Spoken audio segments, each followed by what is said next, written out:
Okay. Yeah, do whatever you like. All right, folks, so today we're going to be covering the Revolutionary Era. And we're going to be doing this pretty quickly only because you don't have to worry about too much of this. The first few things is don't worry about New France right now. We're not going to be covering anything with New France at this moment. So you can skip all of New France and Fort Duquesne and all of that. So you can just skip that entirely. Where we're really going to begin is the beginning of the French and Indian War. Yes, Unit 2. So where we're really going to begin is the beginning of the French and Indian War.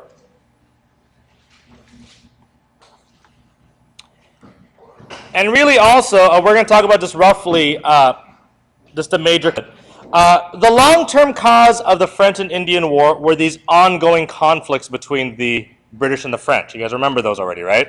So the British and the French had already been fighting in all those previous wars.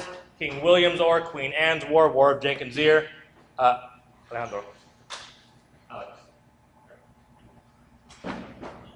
So, King William's War, Queen Anne's War, War of Jenkins' Ear, and then King George's War. So you have all of these pre-existing wars that kind of maintain this, this conflict between the French and the British. But the real cause of the French and Indian War, or rather the short-term cause of the French and Indian War was what? The conflict in this region, the Ohio Valley. And so pretty much you should be familiar that this all began in the Ohio Valley. You should also know that as a result of the conflict occurring in the Ohio Valley, you see the emergence of this. What is this symbol? This is the Albany Plan, right? The Albany Plan developed by who? Benjamin Franklin. Again, called the Albany Plan in 1754.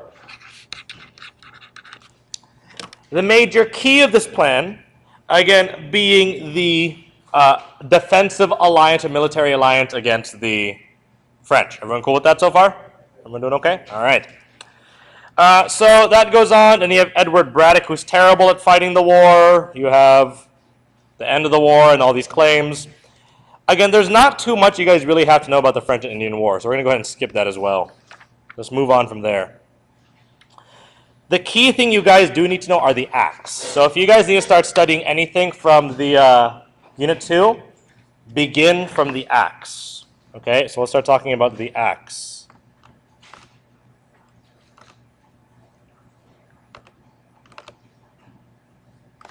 Here you go. So the first act you guys definitely have to know is the Proclamation Act of 1763, which prevented what? Colonial westward expansion, right? The British don't want them to expand for a political and economic reason. What is the economic reason why we don't want the colonists to expand? Yeah, further conflicts. War is expensive. If they continue to expand west, it'll be too expensive. So the Proclamation Act does not want them to expand west to save money. What is the political reason why we don't want them to expand west? Ivan? They might get stronger, they might rebel. So really the argument here is, again, with the Proclamation Act of 1763, we want to control the colonists by making sure that they don't expand any further, and we want to make sure they don't cost us any more money. Were the colonists upset about this? Yes. Naturally, yes, because they felt that they had already fought during the French and Indian War, and they deserved to get this land back. So definitely be familiar with the Proclamation Act of 1763. The Navigation Acts of 1764 were another example of the British restoring what type of control over the colonies? Mercantilism. So the Navigation Acts, you guys should know immediately, are all about mercantilism. Well, they're already facing this way, I guess. But mercantilism is another example of the Navigation Acts, again, controlling the British colonies. Okay, thank you. So the Navigation Acts were another example of the British trying to control the colonies. Again, examples of this might be the British trying to tell them what to grow, how much tobacco, how much, indigo, rice, sugar. So again, be familiar that the Navigation Acts are all about restoring control. With the Navigation Acts, they also wanted to make sure that the colonies could only trade with who? The British. Were they allowed to trade with the French or the Dutch or the Spanish? No, they wanted to make sure they could only trade with the British. So that's what the Navigation Act did. The Sugar Act was also important because this was a tax on sugar. But the key thing you guys need to know is that this is the first instance in which the colonies start crying out what? No taxation without representation. The key issue of no taxation without representation. Now, are the colonists okay with being taxed? Yes, but they are only willing to be taxed if what? If they're represented in some way. So if, for example, we had a vote today in Congress to say, okay, we're going to raise the taxes by $1 million, and Congress voted on that, technically that's okay, right? Because we voted those congressmen into power. But if some random dictator says, we're going to tax the people $1 million each, are the people going to be okay with that? No, because there's no representation. So be familiar with that. The two other things that made the Sugar Act controversial, though, were the writs of assistance and the vice admiralty courts. What were the writs of assistance? Right, so search without a warrant. And the vice admiralty court was what? Who can tell me what a vice admiralty court was? It was a military court. So be familiar with the vice admiralty courts and the writs of assistance. These two things, vice admiralty courts and writs of assistance. Cool so far? Okay. You have the Currency Act. This one's pretty simple. What could you not do? Or what did you have to use? You could only use British money, gold, or silver. Pretty much, were they trying to take away the colonies' independence? Yes, they're trying to control them. Because only independent countries can have their own money. Are the colonies technically independent according to the British? No, they're not. And so the Currency Act forced them to use only gold, silver, and British money. Quartering Act is pretty simple. What did they force them to do? Yeah, force them to house the British. Pretty easy there. Stamp Act is the one you definitely have to know. So along with the Sugar Act, you also definitely have to know the Stamp Act. Now again, the major reason why all these acts are controversial, but especially the Stamp Act, is because does anyone know what the money was being used for?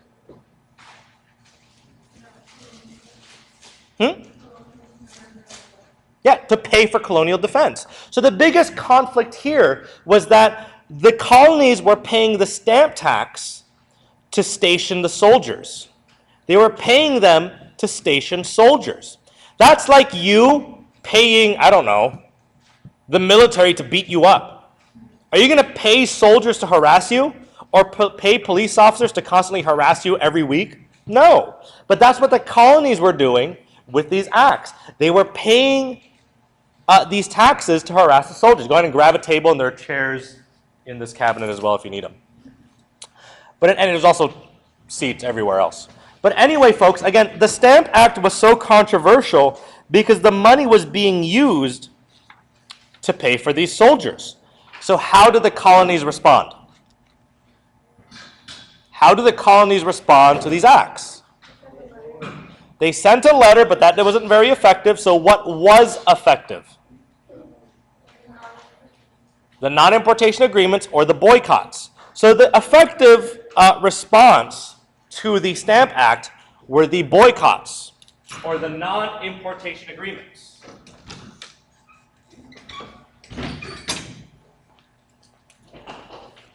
The boycotts or the non-importation agreements.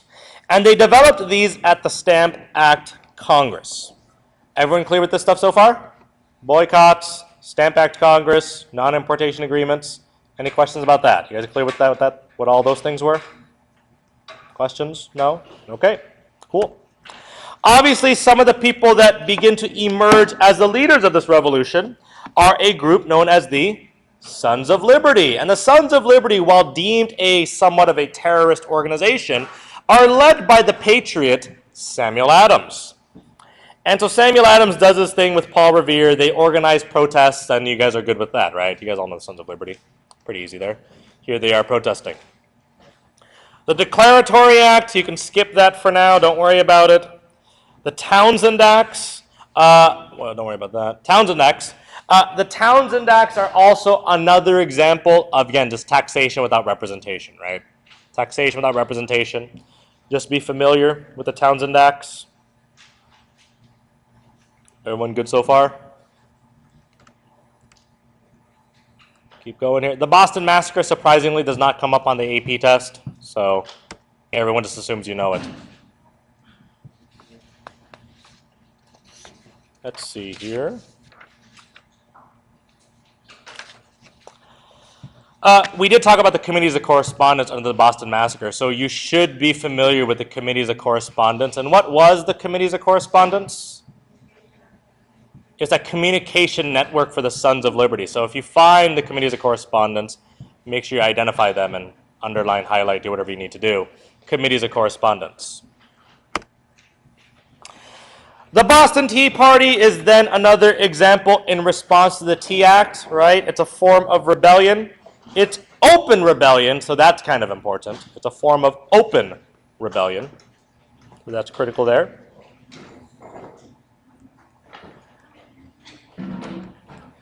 Which brings us coercive acts, which again shut down Boston Harbor until they could what? Repay their debts. They also shut down their government, so the Massachusetts Government Act. They shut down all their governments, general court, all town meetings. And then the Administration of Justice Act, where they sent all British officials tried for crimes to England. You guys doing okay? The last straw, the last kick in the butt, was the Quebec Act. Obviously, the biggest problem with the Quebec Act was that it was giving freedoms to the French while what? Yeah, while the colonies' freedoms were being taken away. The other problem that we're facing is, weren't these the guys we just fought in a war? That we just took away their land?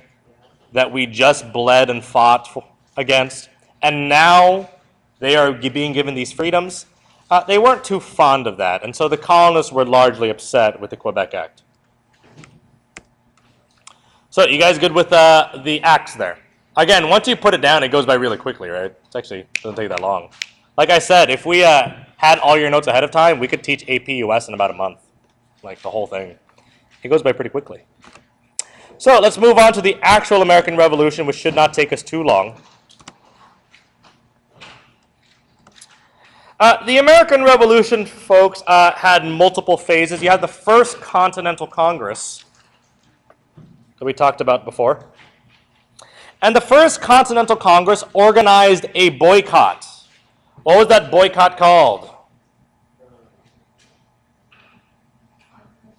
The Continental Association. So be familiar with that first boycott, the Continental Association. Very similar to the non-importation agreements. You have the Continental Association, your first boycott. At this time, did the colonies want to break away from the king? No, they did not yet, so that's something to recall as well.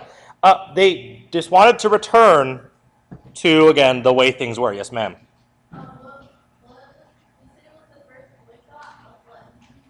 British goods. Yeah, it's the first boycott against the British during the American Revolution. And obviously, again, we're not trying to fight any type of war whatsoever. We just want our rights back. Fortunately, the Battle of Lexington and Concord begin, and this is the first battle of the American Revolution. The Battle of Lexington and Concord are the first battles of the American Revolution. Everyone good so far? Okay.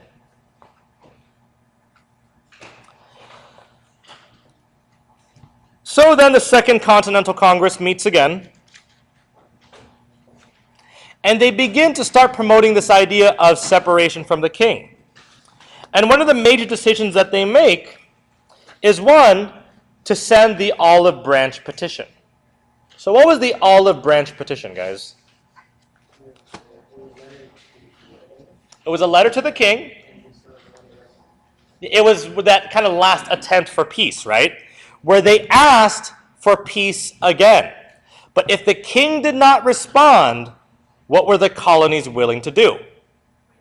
They were willing to break away. They were willing to defend themselves. So be aware again, the olive branch petition was the ultimatum. It was the final straw. It was the last attempt at peace. If the king did not respond, we would defend ourselves. And how were we planning to defend ourselves? By developing what? By developing the Continental Army and appointing who to be in charge? George Washington. And why George Washington? He was a war hero, but why George Washington? He was a uniting figure. He was a common aristocrat. He was a Southerner willing to fight a Northern war. Know that George Washington was a uniting figure. Everyone cool with that so far? Everyone doing okay? Everyone following along? I hope so. All right. So George Washington does some pretty awesome things. He goes ahead and he fights in wars and he fights several battles. You should be familiar with the book Common Sense, written by who? This guy? Thomas Paine. And the whole point of Thomas Paine's Common Sense was the notion that what? What was the argument made in this book? It did not make sense to stay part of the Union. It was common sense to break away. It was common sense to break away. So some of the arguments he would make is that, a small country should not govern a large nation. England was too far away. Democracy should not be governed by monarchies. I mean, some really good arguments being made in Common Sense. So did that help inspire the colonies to rebel? Almost definitely. So Common Sense, definitely a book you guys should be familiar with. So I would go into more detail about that on your own. Eventually, we signed the Declaration of Independence. And the Declaration of Independence said a lot of things. The king was terrible. Parliament was mean. The Americans deserved democracy. What's one thing that the Declaration of Independence did not end? It did not end slavery. So I want to make that very clear. The Declaration of Independence did not end slavery. Now, did some people want to end slavery with the Declaration of Independence? Sure they did. But why didn't we include ending slavery in the Declaration of Independence? Was it because we were really wanting to fight the Civil War in 100 years? No. Why did we not include ending slavery in the Declaration of Independence? Yeah, we would have lost the southern states. We would have lost the southern states. That would have been a serious problem. But the other reason why we did ultimately write this Declaration of Independence was, did we want support from the other countries? Yeah, we wanted support from the other countries. And what kind of support did we want from them? What kind of support did we want from other countries? Military support and financial support. We wanted military and we wanted money from the other countries. And primarily, who were we going to get this help from? France. Now, why would France be willing to help America? What is their major reason for helping America? Yeah, they hate the British. That's ultimately what it comes down to, right? It's not for strategic purposes. It's not because, the Americans are really good friends. It's not even because we have similar governments. It's they hate the British. And any way they can make the British Empire weaker, any way they can get revenge for the French and Indian War, they're going to do so because they hate the British. So be familiar with the reasons why the French decided to join this war. And their key significance, folks, is they're definitely going to provide military support for us. So we signed the Declaration of Independence. Everything is good and gravy. Then we talked about the advantages and disadvantages of the British and the Americans. One of the key advantages that the Americans had was, again, that military support. Right? We had that military support. And we were also willing to fight what kind of war? A defensive war, and what style of warfare? Guerrilla warfare. We were willing to fight guerrilla warfare.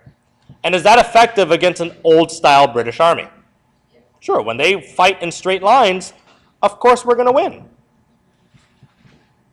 Again, stop me if you have questions. In terms of disadvantages here, of course, American disadvantages were we had few weapons, no professional army. That was a serious problem. But I think we still do okay. One of the key battles you guys should be familiar with is the Battle of Saratoga. Why do you have to know this battle? It's a turning point of the war. Who joined the war as a result of the Battle of Saratoga? The French. So the French joined after the Battle of Saratoga, establishing what treaty? The Franco-American Alliance. So after the Battle of Saratoga, when the French joined the war, we established the treaty, Franco-American Alliance, which is what kind of treaty? What kind of alliance is it? It's a military alliance, right? You help us, we help you. It's a military alliance. Cool beans. And the war ends with what? Final battle. The Battle of Yorktown, and that's the end of that battle.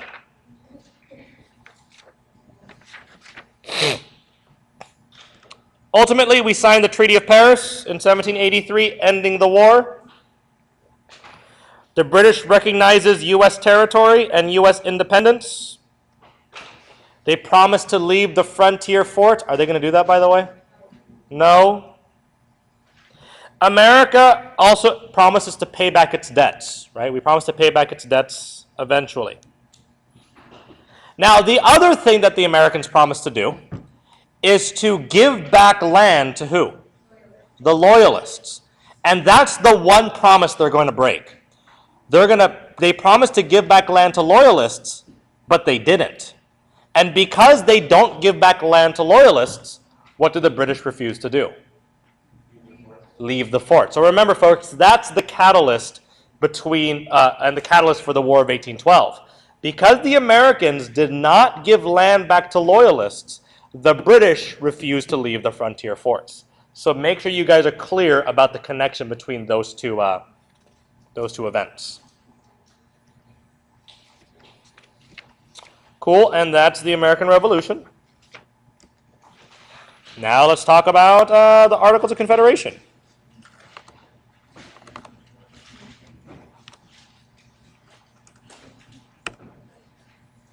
And the U.S. Constitution. All right, folks. So the Articles of Confederation, weak or strong? Very weak. In fact, it had 8 major weaknesses. You should know all of them. No president, no army, no single currency, no Supreme Court, can't regulate commerce, can't tax, 9 states to pass laws, 13 to amend. You should know all 13. You should know them by heart. 4 no's, 2 can'ts, 9, 13, right? Easy. Easy.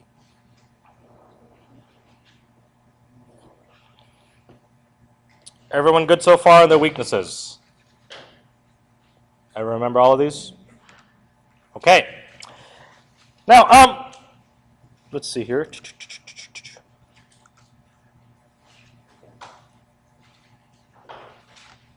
They also had international weaknesses, guys. And their international weaknesses had to do with the British and the French and all those guys.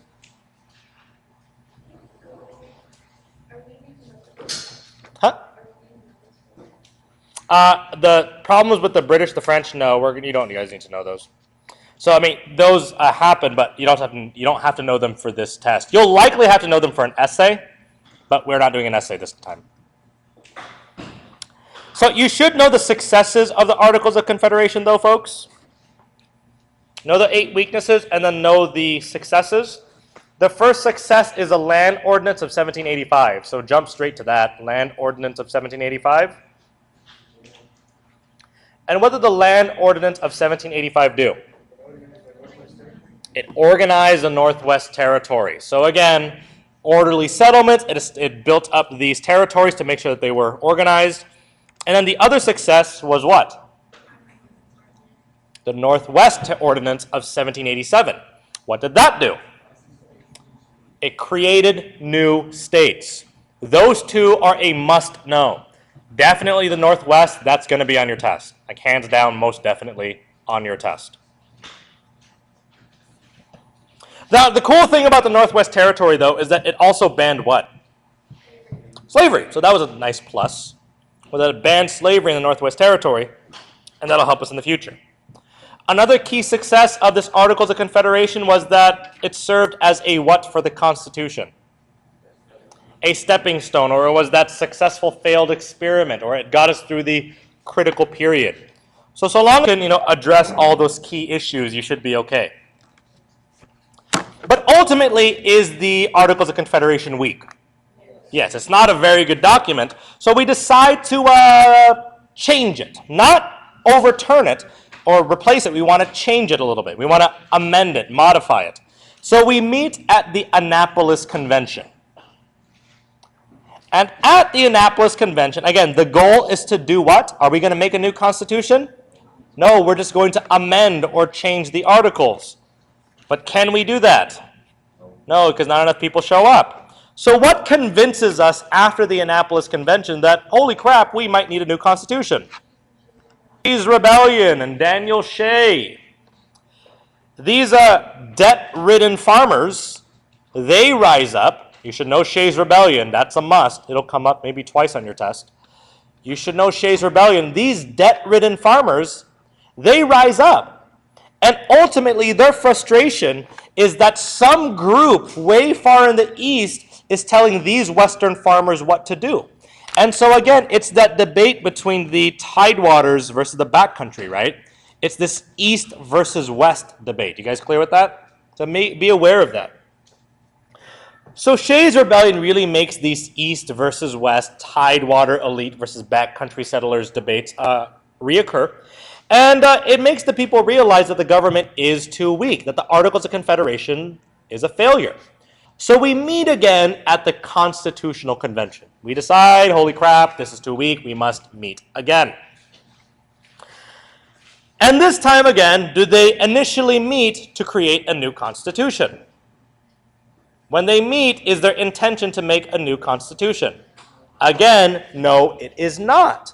But what do they realize about the Articles of Confederation? It's just too weak, we should just make a new one. So ultimately, James Madison decides, perhaps we should make a new constitution, and so they do. And in the Philadelphia Convention of 1787, they decide not to revise the Constitution, but make a new one. So of the many compromises available at this Constitutional Convention, the first was between the Virginia Plan and the New Jersey Plan. Do you guys remember what each one did? Virginia Plan is also known as the Big State Plan, and this was a plan that based representation based on what? Population. The New Jersey Plan was a plan based on what? Equal representation. Both wanted representation. Obviously, neither was going to happen and neither was going to compromise until they did with the Great Compromise. And remember, folks, the Great Compromise is all about representation. The Great Compromise is all about making sure that equal states or small states and large states are both represented. Good. Another compromise you guys need to be familiar with is the 3/5 compromise. Now, the 3/5 compromise, as you guys know, was a compromise between what two regions of the country? The North and the South. Obviously, the Northerners wanted to get rid of slavery. The Southerners said no. So they compromised and they said, okay, fine, what about 3/5 for taxes and for population counts? So you had that occurring at this time with the 3/5 compromise. Be aware of that. Slave trade compromise as well. We said, what were we not going to do with the slave trade for 20 years? We were not going to ban it. We'll just allow slavery to continue for 20 years. In this way, the South can continue maintaining the slave trade and the North could continue ignoring it, but eventually could we eliminate it? Sure, but does that mean we're going to eliminate slavery? No, that's different. Slave trade compromise versus slavery. Two different things. Also, we established an electoral college. You guys familiar with the electoral college? Any questions about the electoral college? The electoral college is the system, again, of making sure that the president is elected by electors and not by who? The people. Because do they trust the people? No, they don't. So, when we establish the presidency, folks, when we establish the Constitution, is there a 2-term limit in this Constitution? No, there's not. So make sure you guys are aware of all these things, folks. The Electoral College is one of the only things. Also, Supreme Court justices are appointed for what? For life, so you have that going on as well. We ratified the Constitution as is, not including a what? What does this not yet include? A Bill of Rights. So something to make sure you remember. The original ratification of the Constitution did not include the Bill of Rights. This is something that you guys always get mixed up about. But the original Constitution did not include a Bill of Rights. The Bill of Rights came after, right? So in order to debate this new Constitution, you have a debate between the Federalists and Anti-Federalists. Here are the Federalists. Are the Federalists for or against the Constitution? They're for the Constitution, and in order to support the Constitution, they write a series of essays called the what? The Federalist Papers. So be aware of the Federalist Papers. In counter to them, you have what group? The Anti-Federalists, and all they really wanted was what? A Bill of Rights.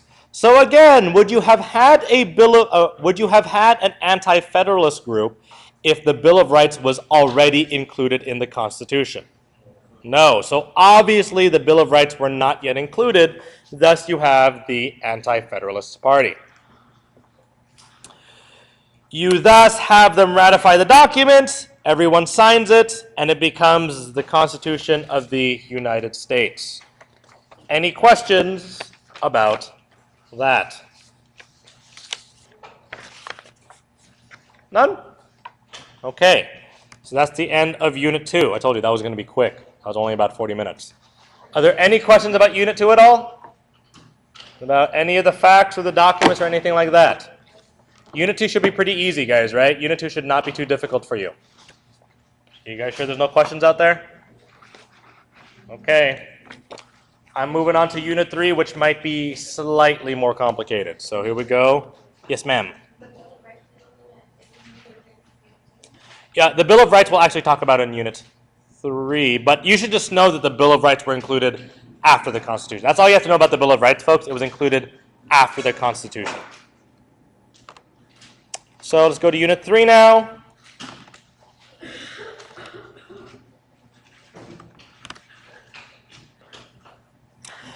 So, Unit 3, and we're going to talk about George Washington's administration first. All right, so obviously population is growing, conditions to America, blah, blah, blah. George Washington becomes President of the United States. And one of the first things that he does is create a cabinet. Is a cabinet in the U.S. Constitution? No, it is not. And so that's something to remember. The creation of the cabinet is not in the U.S. Constitution. It's considered to be extra constitutional. It's an extra power that the president created for himself, but that's okay, I guess. Cool so far. He also establishes the Bill of Rights, which makes everybody happy. Everyone cool with that? Okay. He also establishes the Judiciary Act of 1789, and what did this do? It established the first Supreme Court and the federal court system. Okay, so Judiciary Act of 1789, it established the federal court system. Everyone gravy. Okay. So really what we're really going to get into today, folks, is this issue of debt. This is where it gets a little bit complicated because of these two guys. Who are these two guys? Thomas Jefferson and Alexander Hamilton. Because this issue of the debt becomes very complicated. Did America owe a lot of money? Yes, and whose responsibility was to pay it off? The United States. And whose responsibility was it to come up with a plan to pay it off? But whose specifically was responsible for coming up with a plan to pay off the debt? Alexander Hamilton, because he was Secretary of the Treasury. So pretty much, you have all this money to pay off. You owe over, what, $76 million or so? And so Hamilton said, okay, fine. Here's my financial plan. The first thing we're going to do is we're going to go ahead and assume the state debt. We're going to have assumption. What did assumption mean?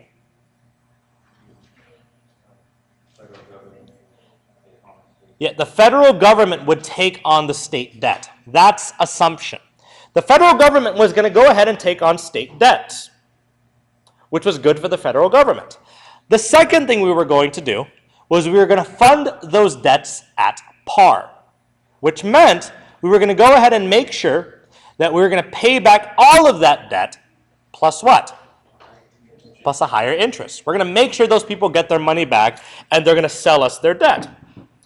All good things that Hamilton wanted to do. Everyone good so far with this plan? Next, he said, in order to pay off this debt, we have to create a bank. We got to create a national bank. But who said, and he said, you can create a bank because of the elastic clause. And you guys definitely need to be familiar with the elastic clause.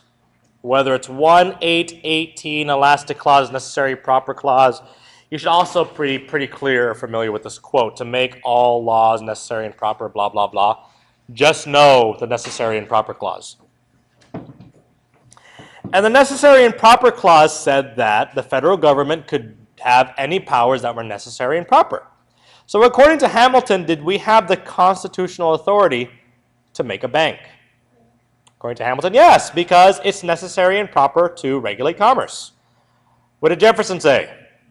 No. According to what, the power to create a bank belongs to who? The state. And he said, you can find that in where?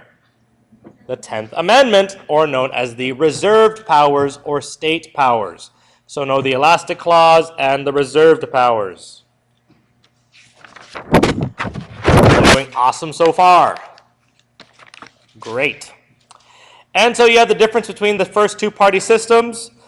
Who led the Federalists? The Hamiltons or the Hamiltonians. Who were they supported by? Which groups of people? The rich, the Northeast. Did they believe in big government or small government? Big government, strong government. Domestic policies. Did they believe in a bank? Or sorry, are they elastic clause or not? I forget what you guys wrote there. What do you guys put for domestic policy? Don't you guys have a chart in your notes?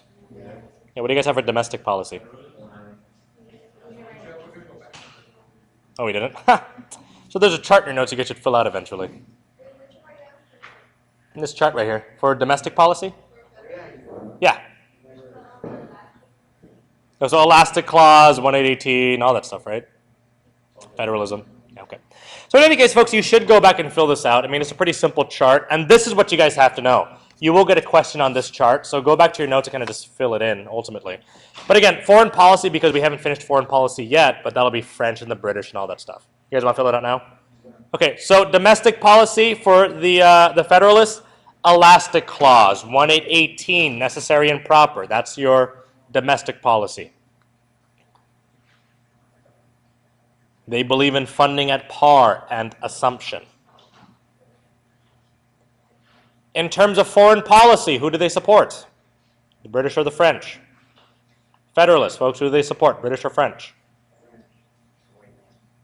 If you're a Federalist, you support the British or the French. If you're the British, they support the British because they're Northeasterners, because they trade with the British.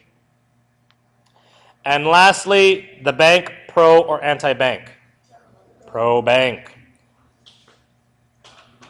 On the flip side, leaders are who? Thomas Jefferson.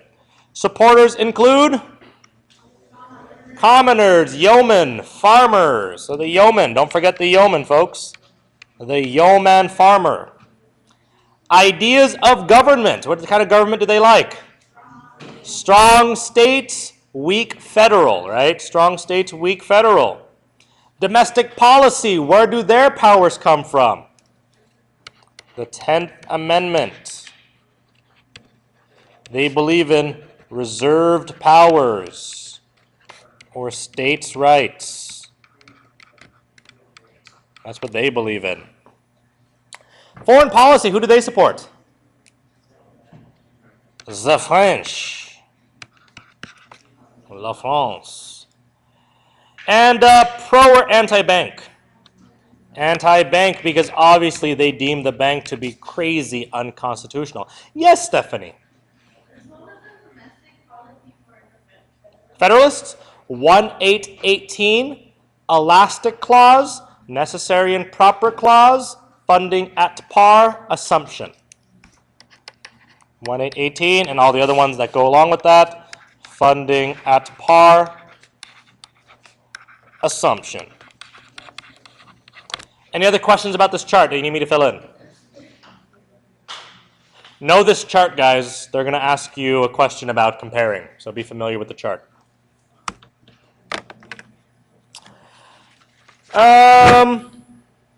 Eventually, we move it to capital, and we decide we're going to have the bank, so that's cool. Don't worry about that. Another plan as part of Hamilton's policy then, in addition to assumption, was Hamilton said in order to pay back the debt, we had to have what? A tariff. So the tariff of 1789 was also part of Hamilton's plan.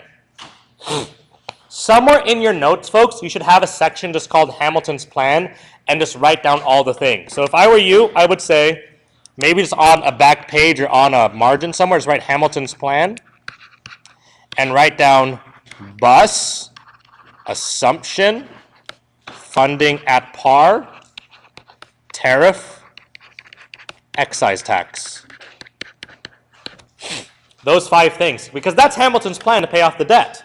The bank, assumption, funding at par, the tariff, and the excise tax.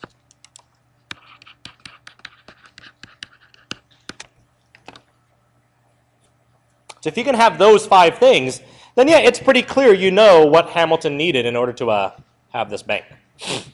Everyone cool with that? Excise tax. Specifically, an excise tax on what?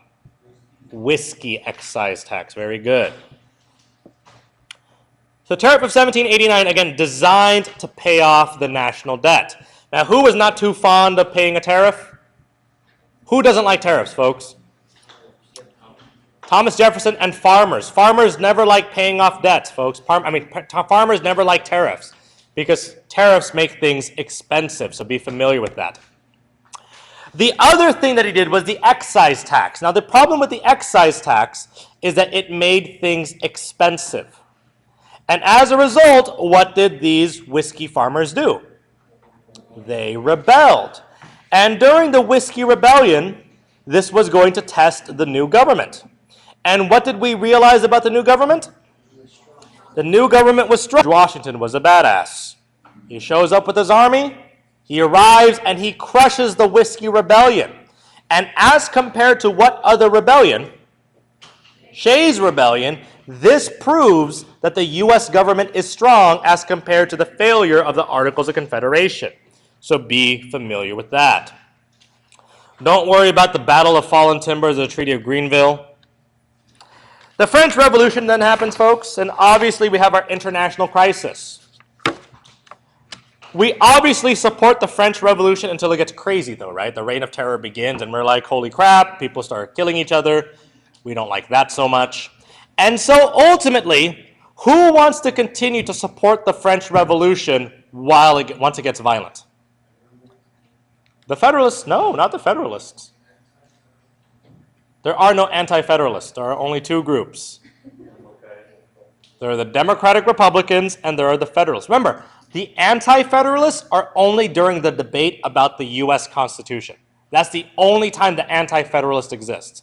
By this time, you have the Federalists and the Democratic Republicans.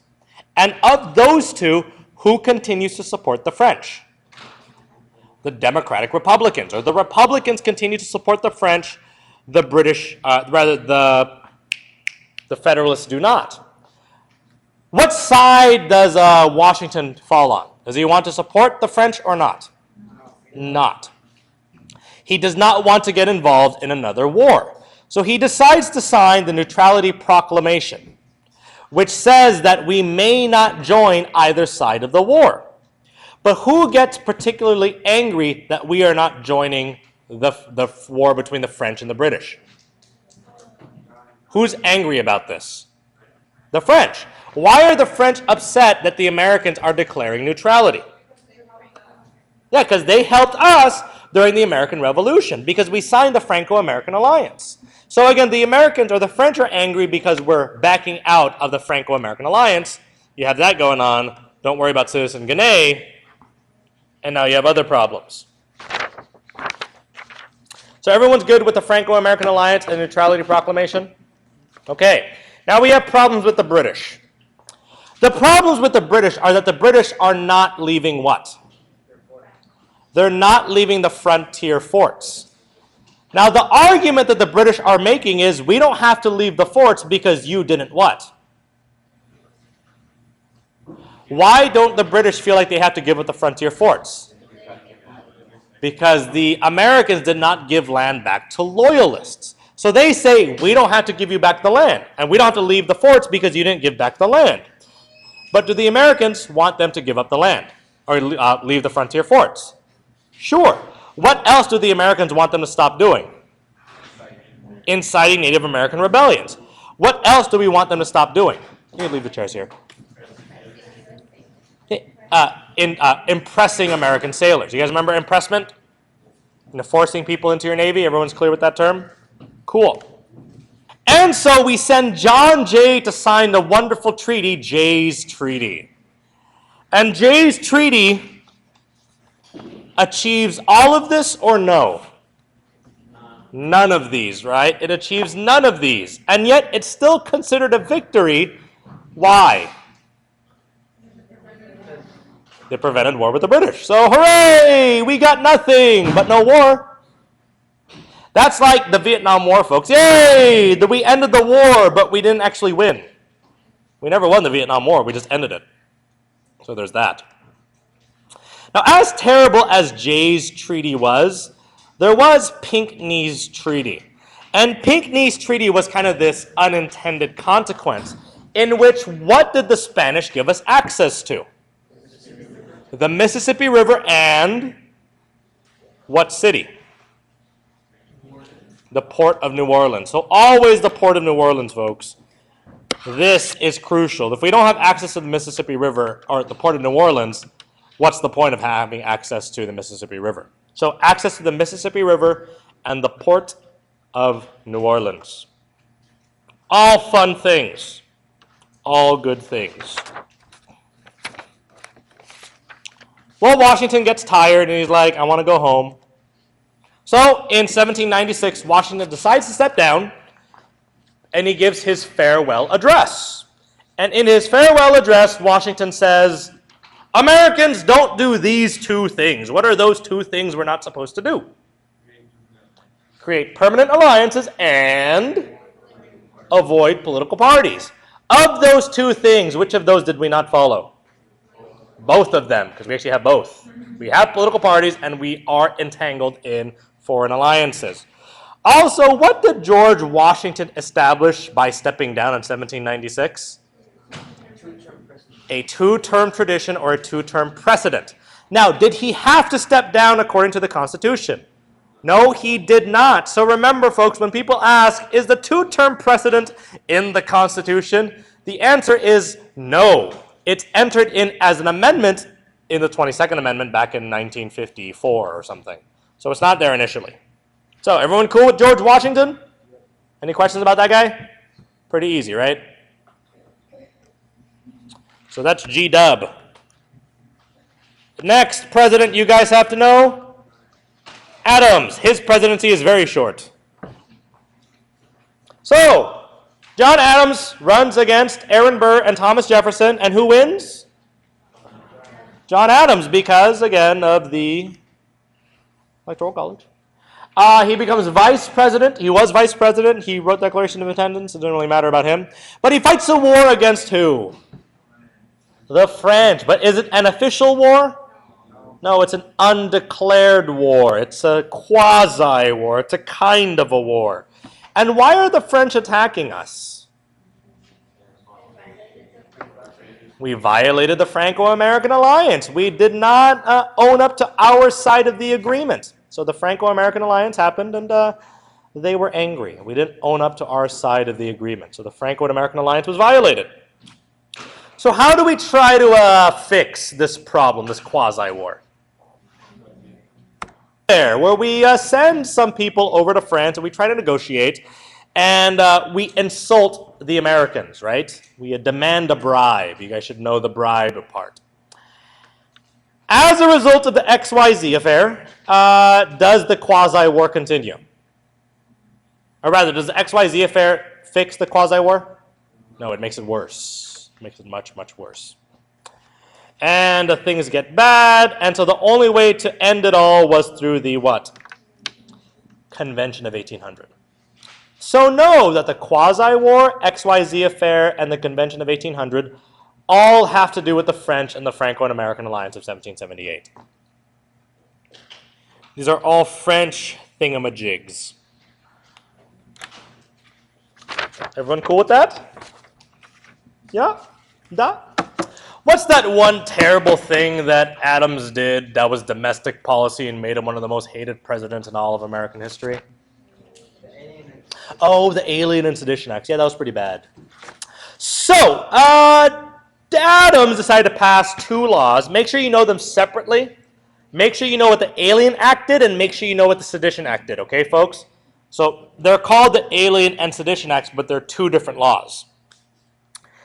The Alien Act changed naturalization, right? And it made it difficult to become an American citizen.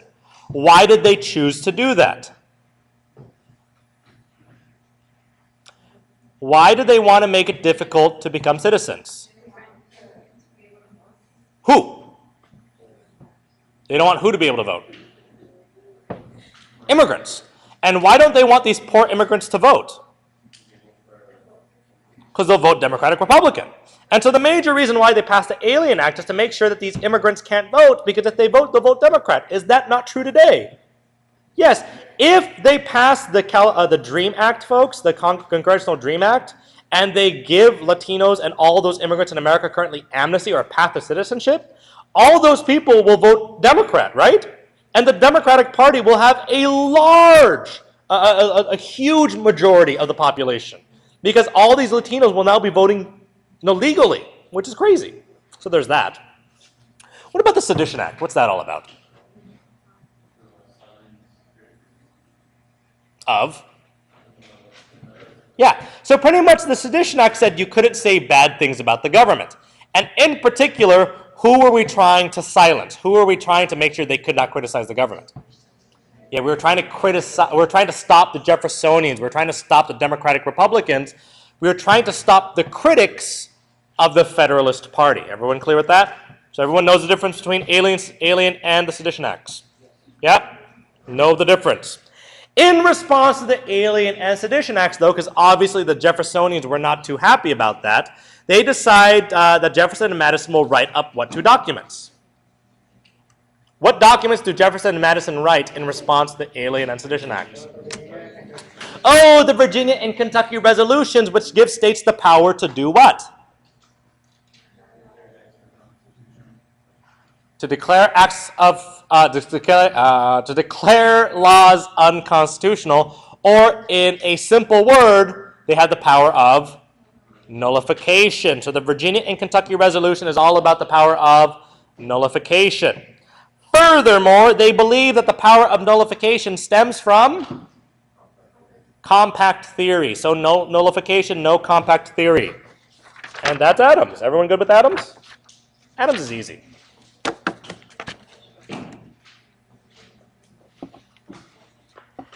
Then you have to know the Revolution of 1800.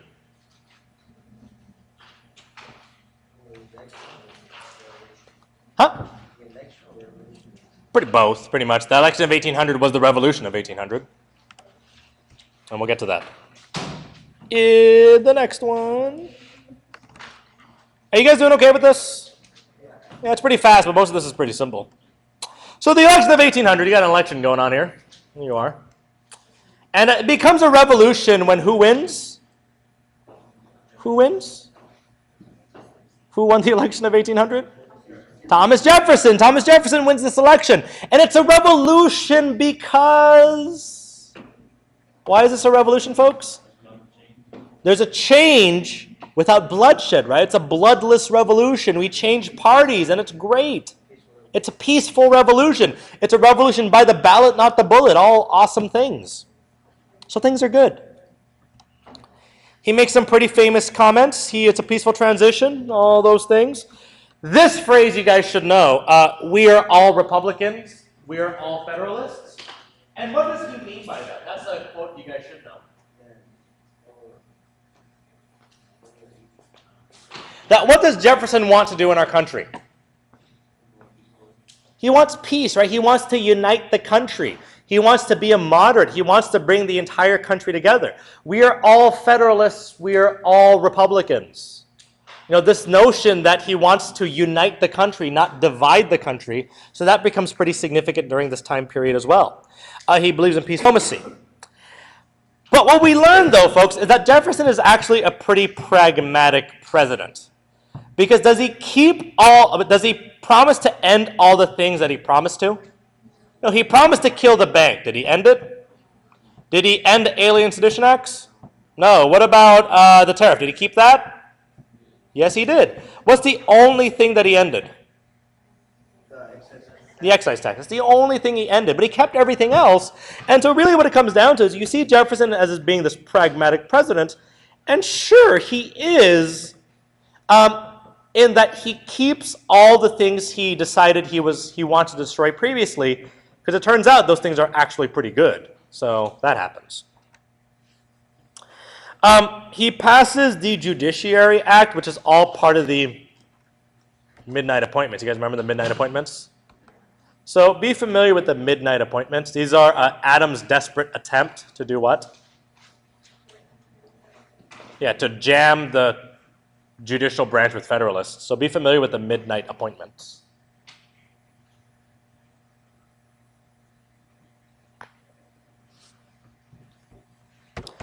And then Marbury v. Madison. All you have to know about this case is it established what Supreme Court power? 2 words, folks. Judicial review. So you should know Marbury v. Madison is about judicial review. Judicial review. Everyone cool with Marbury v. Madison? Yep. Okay. Jefferson's military. Did he want to have a big military or a small military? Small military. But in exchange for a small military, he wants a somewhat large army. No. Navy. Small army. Moderate-sized navy, right? He wants that mosquito fleet. He wants that defense fleet. A mosquito fleet is what he wants. Then he does something a bit rash. He does something a bit controversial. And he decides to purchase what? The Louisiana Purchase. Now, Jefferson purchased this, but he has some problems.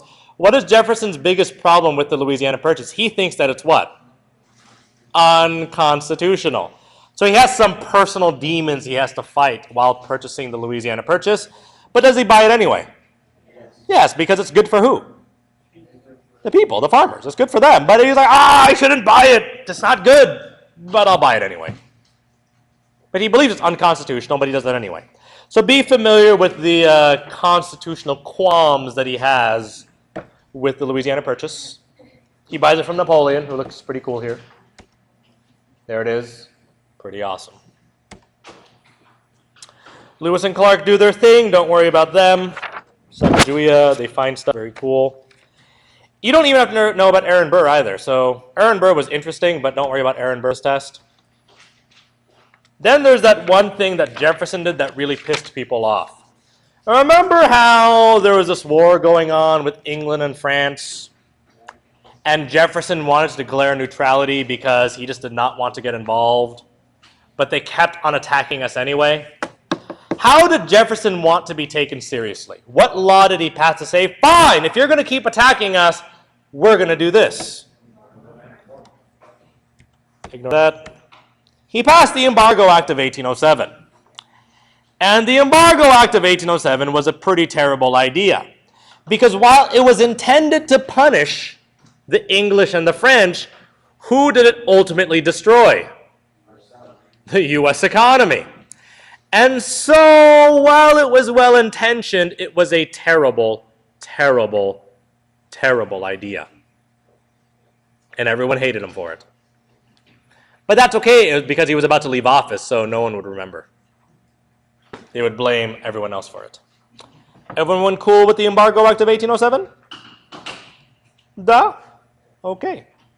So you have the election of 1808, where Madison gets elected.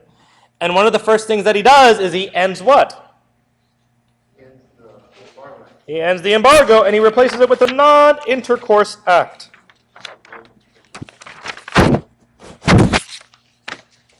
Which pretty much says, what will we do? We will trade with anyone except the British and the French. And then we pass Mason's Bill number 2, which says we will trade with the British or the French if they stop what? If they stop attacking American ships. So Embargo Act, Mason's Bill number 2, Non-Intercourse Act. You guys should know those acts in trio. We're almost done, guys. Kind of. Give me about 20 more minutes and we'll be done. Don't worry about Tecumseh and the Prophets. Oh, I guess you should know this. So the causes of the War of 1812. One of the major causes is the Native Americans. Are they pissing us off? Yes. They keep on attacking us. So Native Americans are attacking. That's going to be one of the reasons why we fight the war. Tecumseh and the Prophet, they keep on attacking us. So the war hawks say, okay, let's go kill everyone. Let's go attack the British. Let's attack the Spanish. Let's attack the natives. Let's attack the Canadians. Let's attack everybody. And the war hawks declare war, and the War of 1812 begins. You don't actually have to know too much about the War of 1812 in and of itself.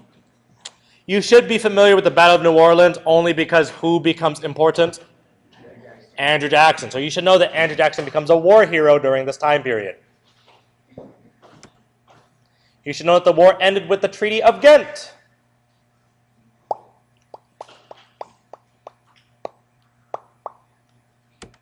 And you should know that this political party ended because of the Hartford Convention.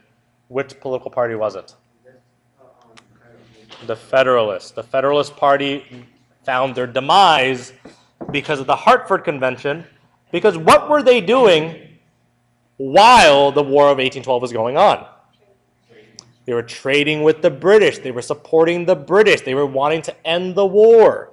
And so you should all know about the Hartford Convention. Find out all the reasons and say, this is why the Federalists died. Be familiar with the Hartford Convention.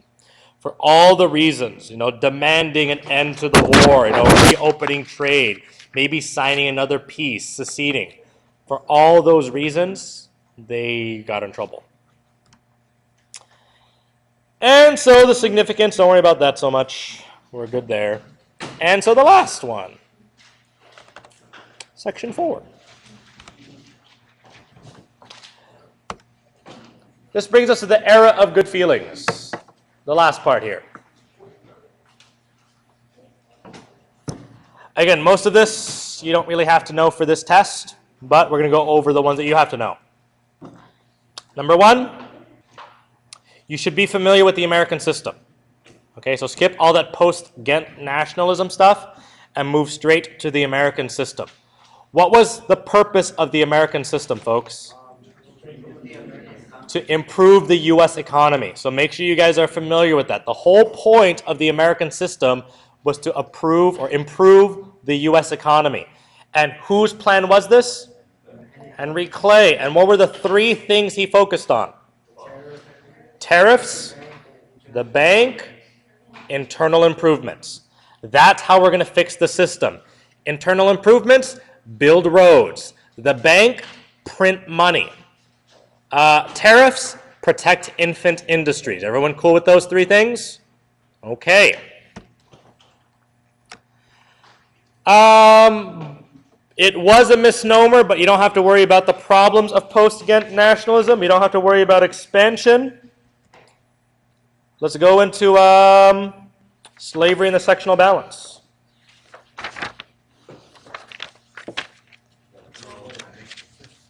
Skip all the panics. You don't know the panics for this one. Again, folks, the panic was caused by what? Over speculation, and there's your answer. Huh? Yeah, just. I mean, every time a panic comes up, the answer will always be over speculation. I mean, really, what it comes down to, do you have to know the panics? Sure. But you should just know the cause will always be over speculation. I mean, the answer is always over speculation, overbuilding, too much X, Y, or Z. It's always the answer. So if you can pull out the answer as something being overproduction, that's always the answer. Slavery and the sectional balance, you guys should know. Missouri Compromise of 1820, you guys know this one already, right? 3630, you guys should know Missouri becoming a slave state. What becomes a free state? Maine, and no slavery above the 3630 line. So you guys should be familiar with the 3630 line. The only Supreme Court case you guys have to know is this one, McCulloch v. Maryland. What did this rule? The second bank is constitutional. It ruled that the bank is constitutional. So know it, love it, absorb it, be one with it. Also that state law cannot conflict with federal law. So know that one too. You don't worry about the rest of these, but you should know that John Marshall's Supreme Court cases, the significance is that what? It promoted what over what? This is federal over state and private over public. So those are the things you have to know about John Marshall. Federal over state, private over public. Everyone cool on J. Marshall?